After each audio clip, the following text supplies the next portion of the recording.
நேரத்தின் அருமை கருதி குறைவாக பேச வேண்டிய கட்டாயத்தில் இருந்தாலும் என் பொருட்டு இங்கு வந்திருக்கின்ற உங்களை போன்ற கலை அன்பர்களுக்கும் மேடையிலே வீற்றிருக்கின்ற திரையுலகத்தின் மிக புகழ் வாய்ந்த மாபெரும் கலைஞர் பெருமக்களுக்கும் நான் நன்றி சொல்லாமல் இருந்தால் இவ்வளவு நேரம் என்னை நன்றி மிகுந்தவன் என்று பாராட்டிய வார்த்தைக்கு அர்த்தமில்லாமல் போய்விடும். ஆகவே நன்றி சொல்லும் முகத்தான் நான் ஒரு சில வார்த்தைகள் சொல்ல விரும்புகிறேன். இங்க எல்லாரும் என்னை பாராட்டினாங்க, அது இருக்கட்டும், அதை பற்றி நான் அப்புறம் சொல்கிறேன்.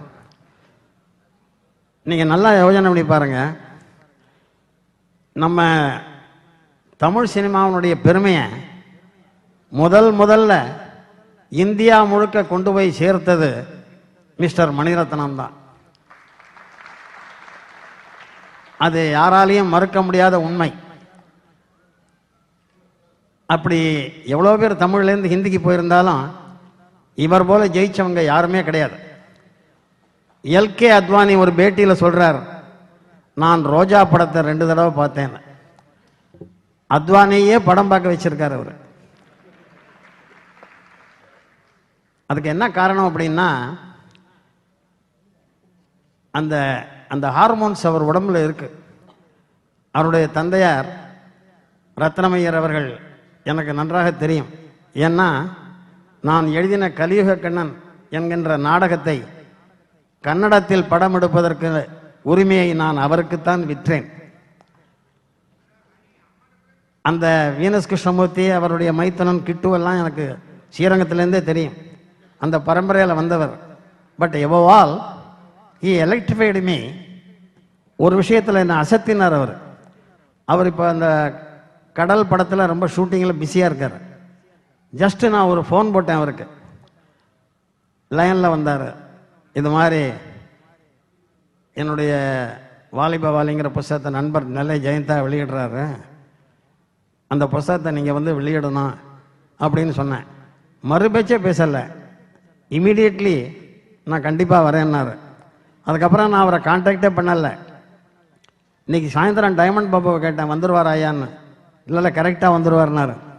அதுதான் ஒரு மனிதன் எவ்வளவு உயர்ந்தாலும் அவன் விண்ணை பார்த்து நடக்கக்கூடாது, மண்ணை பார்த்து தான் நடக்கணும்.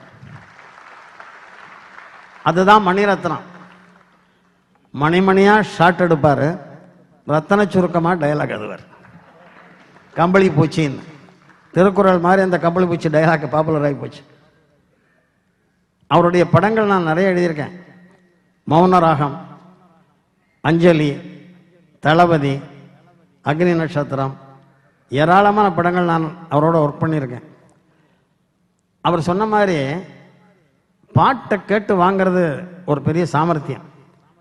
இப்போ நமக்கு கொஞ்சம் அப்படி ப்ரொவோக் பண்ணாங்கன்னா கோபம் வரும். கோபம் வராமல் இருந்தால் அவன் கவிஞனே இல்லை, வெறும் மரவட்டை. அதனால் அதெல்லாம் டீல் பண்ணி நல்ல வார்த்தைகளை நம்மக்கிட்ட வாங்குவார். என்ன ஒருத்தர் கேட்டார், நீங்கள் 50 வருஷமாக சினிமாவில் எழுதியிருக்கிறீங்களே, நீங்கள் எழுதினதில் உயர்ந்த பாட்டாக நீங்கள் எதை நினைக்கிறீங்கன்னு நான் சொன்னேன், மன்றம் வரும் தென்றலுக்கு மஞ்சம் வர நெஞ்சம் இல்லையோ தான் நான் எழுதினாலேயே சிறந்த பாட்டுன்னு சொன்னேன். அது மணிரத்னம் படத்தில். உடனே அவர் அக்செப்ட் பண்ணிக்கிட்டார். அதனால் அவருக்கு என்னுடைய நெஞ்சார்ந்த நன்றியை தெரிவிக்கிறேன் முதல்ல. அப்புறம் அடுத்த எல்லாம் வீட்டில் உட்காந்து நான் வரிசையாக ஃபோன் போட்டேன். 2வது ஃபோன் பாக்யராஜுக்கு போட்டேன். எப்போதுமே பாக்யராஜ் எனக்கு நெடுங்காலமாக தெரியும், எப்போதுமே ரொம்ப வெரி சப்மிசிவ். அமிதாப் பச்சனையும் ஸ்ரீதேவியும் வச்சு ஆக்ரி ராஸ்தான ஒரு படம் பண்ணார். கிளைமேக்ஸ் வெறும் கைத்தட்டலில் வரும். அப்படி ஒரு கிளைமேக்ஸை நான் இது வரைக்கும் எந்த படத்துலையும் பார்த்ததில்லை. பாருங்க, அவ்வளோ பெரிய ஆள் அவர். நான் ஃபோன் போட்ட உடனே கண்டிப்பாக வரேன்னாரு. அதே மாதிரி பாக்யராஜ் இது சொன்ன மாதிரியே அவருடைய சிஷ்யன் பாண்டியராஜன், அவனும் உடனே. அது மாதிரி நம்ம கார்த்திக்கு ஃபோன் பண்ணேன், அவர் லைனே ஃபோனே எடுக்க மாட்டேன்ட்டார். அவர் நெல்லை ஜெயந்தாக்கு ஃபோன் பண்ணி நான் வரேன்னு சொல்லுங்கள், அவருக்கெல்லாம் நான் ஃபோனில் பேச முடியாதுன்ட்டார். சிவகுமார் தன்னுடைய பிள்ளைகளை அப்படி வளர்த்துருக்கிறார். ரொம்ப ஆச்சரியம். பாண்டியராஜன் பேசுறச்சே சொன்னேன், என் பையன் உன் பையன் நடிக்கிறான்னா நான் 5 ரூபாய்க்கு பாட்டு எழுதுறேன்னு. நான் சொன்னேன் அப்படிதான் பாண்டியராஜனுக்கு. அட 5 ரூபாய்க்கு பாட்டு எழுதினாலும் பரவாயில்ல, நான் சமீபத்தில் பிரியாணிக்கு பாட்டு எழுதிட்டு இருக்கேன். எம்எஸ் விஸ்வநாதன் கேட்குறாரு, என்ன பிரியாணிக்கு பாட்டு எழுதுகிறான், என்ன கோழி பிரியாணியா மட்டன் பிரியாணியா? கார்த்தி நடிக்கிற படம் தான். என் பாட்டு ஷூட்டிங்ல தான் வர்றாரு அவர். இப்போ எதுக்கு சொல்றேன்னா, ஒரு மனிதன் எந்த கட்டத்திலையும் தன்னுடைய இடத்திலிருந்து எவ்வளவு உயர்ந்தால் கூட எங்கு நம்ம வாழ்க்கையை தொடங்கினான்னு மறக்கக்கூடாது. கங்கை அமரன் என்னை பற்றி பேசினதெல்லாம் ரொம்ப அற்புதமான வார்த்தை. எங்கிட்ட அசிஸ்டண்ட்டாக இருக்கணும்னு 3 பேர் விடாமல் வந்துக்கிட்டு இருந்தாங்க. ஊர்லேருந்து லெட்டர் எழுதினது ராம்சிங் அமர்சிங் அமர்சிங்னு வரும். யாரா அந்த அமர்சிங்னா எனக்கு தெரியாது. அப்புறம் தான் அது கங்கை அமரன் தெரிஞ்சது. அதில் என்ன வேடிக்கை பாருங்க, எங்கிட்ட அசிஸ்டண்ட்டாக சேரணும்னு கங்கை அமரன் சொன்னப்போ நான் சேர்த்துக்காததுக்காக நம்மளை பழி வாங்கிறதுக்காக அந்த ஆள் மியூசிக் டைரக்டர் ஆகி நான் எழுதுகிற பல்லவியெல்லாம் சரியில்லைன்னா.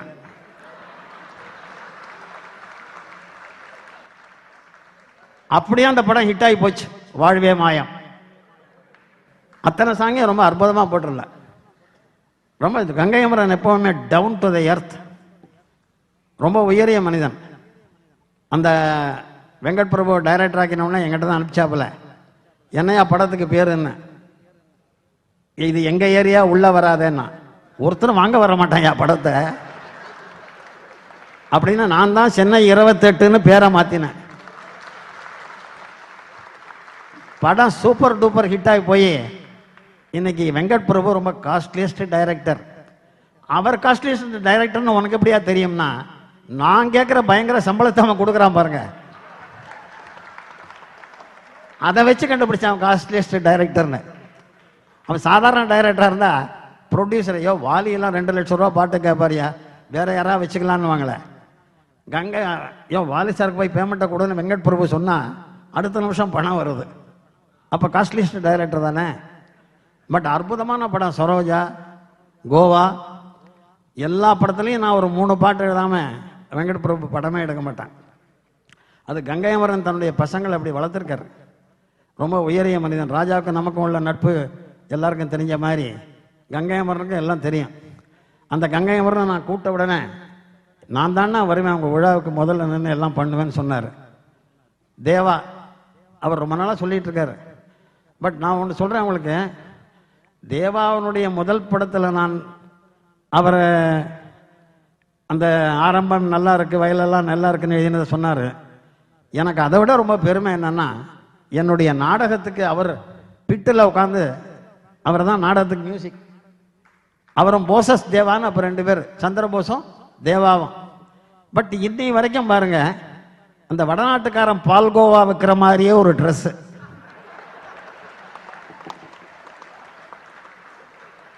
அது டிவியில் இருந்தாலும் சரி, ஏகப்பட்ட படம் பண்ணி சூப்பர் டூப்பர் மியூசிக் டைரக்டர். தேவா மாதிரி ஹிட்ஸ் கொடுத்தவங்க யாருமே கிடையாது. நான் தேவா கிட்ட 500-600 பாட்டு எழுதியிருப்பேன். நல்ல தமிழை ரசிப்பேன். இன்னொன்று சொல்கிறேன் உங்களுக்கு, பாட்டு எழுதி கொடுத்தால் மெட்டு போடக்கூடிய தகுதி ஆஃப்டர் எம்எஸ் விஸ்வநாதன் தேவா கிட்ட தான் உண்டு.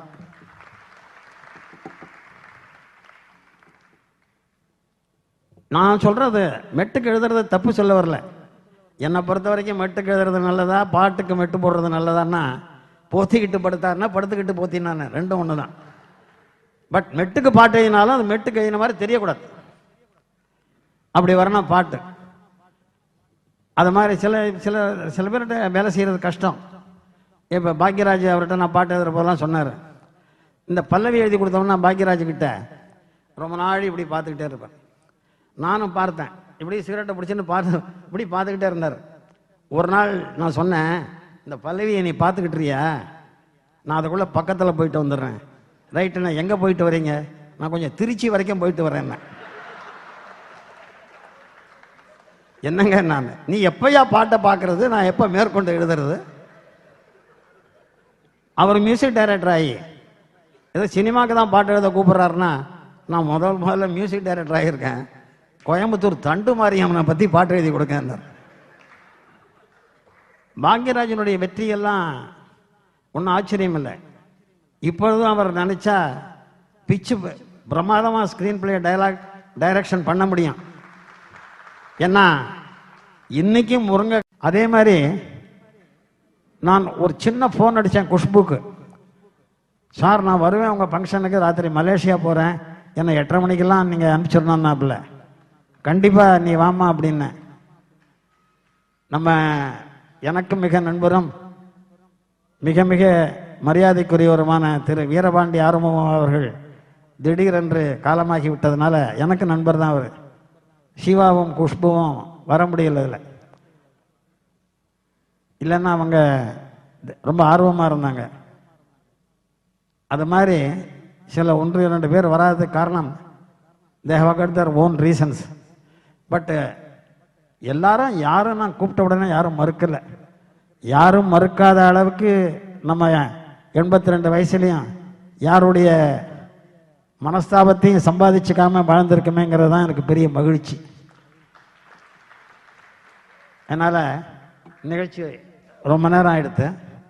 பட் இருந்தாலும் முறையாக சொல்ல வேண்டியன்னா வேற யாரையாவது எங்க ஜெயந்தா சொல்ல விட்டானாரு?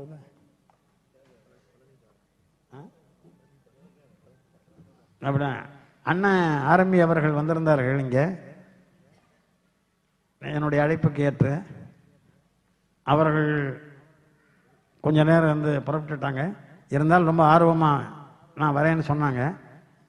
அப்புறம் இந்த நூலை மிக சிறப்பாக கொண்டு வந்ததை மறந்து போயிட்டேன். ஏதோ ஒரு ஃபங்க்ஷனில் தேவாவை மறந்துட்டாங்கன்னு தேவா சொன்னார். அது மாதிரி பழனி பாரதி, நமக்கு இஷ்டமான தெய்வம் பழனி முருகன், இஷ்டமான கவிஞன் பாரதி. அது ரெண்டையும் எப்படி நான் மறக்க முடியும்? பழனி பாரதி தான் என்னுடைய எல்லா நூல்களையும் வடிவமைக்கிறது. அது மட்டுமல்ல, அவர் சினிமாவில் நிறைய உள்ளத்தை எழுத்தா மாதிரி வெற்றி படங்கள் நிறைய பாட்டு எழுதி இன்றைக்கும் இளையராஜாட்ட இவ்வளோ பாடல்கள்லாம் எழுதியும் கூட அவர் வந்து நம்மக்கிட்ட அபிமானமாக இருந்து ஐயா ஐயான்னு செய்கிறது. நல்ல உயர்ந்த குடும்பத்தில் நல்ல மரபில் வந்த கவிஞர், நல்ல மனிதர். அவருக்கும் என்னுடைய நன்றி. இந்த நிகழ்ச்சியில் நெல்லை ஜெயந்தா எனக்கு மிகப்பெரிய கிடைத்திருக்கிற ஒரு பேர் எனக்கு கிடைக்கிறதுக்கு செஞ்சது என்னன்னா, என்னுடைய முன்னோடிகளான பாபநாசம் சிவன்லேருந்து ஆரம்பித்து அத்தனை கவிஞர்களுடைய வாரிசுகளையும் தேடி பிடித்து அவர்கள் கைகளால் எனக்கு மாலை சூட்ட வைத்ததற்கு 7 பிறவி தவம் இருந்தாலும் கிடைக்காது. சாதாரண விஷயம் அல்ல. அத்துணை கவிஞர்களும் பாபநாசம் சிவன், உடுமலை நாராயணகவி, மருதகாசி, காமு ஷெரீப், பட்டுக்கோட்டை, கண்ணதாசன், சுரதா, கூமாப்பா, இத்தனை கவிஞர்களும் அவர்களே வானிலிருந்து என்னை வந்து வாழ்த்துவது போன்ற பாக்கியத்தை எனக்கு பெற்று தந்தார் நெல்லை ஜெயந்தா. அதற்காகவே காலமெல்லாம் அவருக்கு நான் நன்றி கடன் பட்டிருக்கிறேன். இன்னும் சில பேருக்கு நன்றி சொல்ல நான் விட்டிருந்தால் தயவு செய்து அதை ஏதோ முதுமையின் காரணமாக நான் மறந்திருப்பேன் என்று நீங்கள் அதை மன்னித்து விட வேண்டும். குறிப்பாக இந்த நான் நினைவு நாடாக்கள்னு விகடன் எழுதியிருந்தேன், அதோட எழுதியிருந்தேன். குறிப்பாக என்னை இந்த வயதில் இளமையாக வச்சுக்கிட்டு இருக்கிறது என்னுடைய நண்பர்கள் வட்டம்தான். அந்த நண்பர்கள் வட்டத்தில் முக்கியமானவர் பழனி பாரதி, நெல்லை ஜெயந்தா, கவிஞர் முத்துலிங்கம். நமக்கு உரைகள் என்ன கவிதை எழுதினாலும் அவர் தான் எனக்கு உரைகள். அதற்கப்புறம் என்னுடைய பைபாஸ் ஆபரேஷன் பண்ணதிலிருந்து என் கூடவே இருந்து இன்று வரைக்கும் என்னுடைய சகல இன்ப துன்பங்களையும் பங்கெடுத்து கொண்டு என் மீது ஒரு ஈ மொய்த்தாலும் தன் கண்ணில் தீ மொய்த்தார் போல் விளங்குகின்ற என்னுடைய நண்பர் வெங்கட்.